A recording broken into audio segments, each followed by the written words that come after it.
মায়া জিনিসটা আসলেই অদ্ভুত। ও কখনো অনুমতি নেয় না। তুমি ভাবো তুমি অনেক শক্ত, অনেক বুঝতার। তারপর একদিন কেউ তোমার দিকে তাকিয়ে ক্লান্ত গলায় বলে, খেয়েছো? কেউ তোমার ভেজা ছাতাটা নিয়ে বারান্দায় মেলে দেয়। কেউ তোমার রাগের মাঝেও ফোনটা কেটে দেয় না, চুপ করে শোনে। ওইটুকুই, ওইটুকুতেই বুকের ভেতর একটা অদৃশ্য সুতো বাঁধা পড়ে যায়। তুমি টেরও পাও না কখন তুমি আটকে গেছো।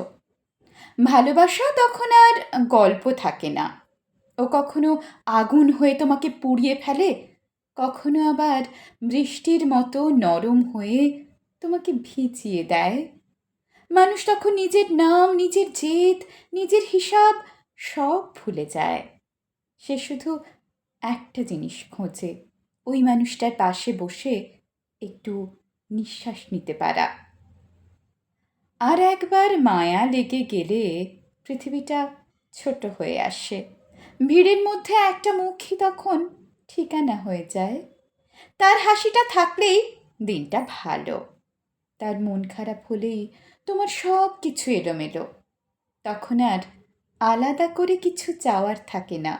মানুষটার অস্তিত্বটাই তখন সবচেয়ে বড় পাওয়া হয়ে যায়। যেন সে পাশে আছে মানে পুরো পৃথিবীটাই তোমার পক্ষে আছে।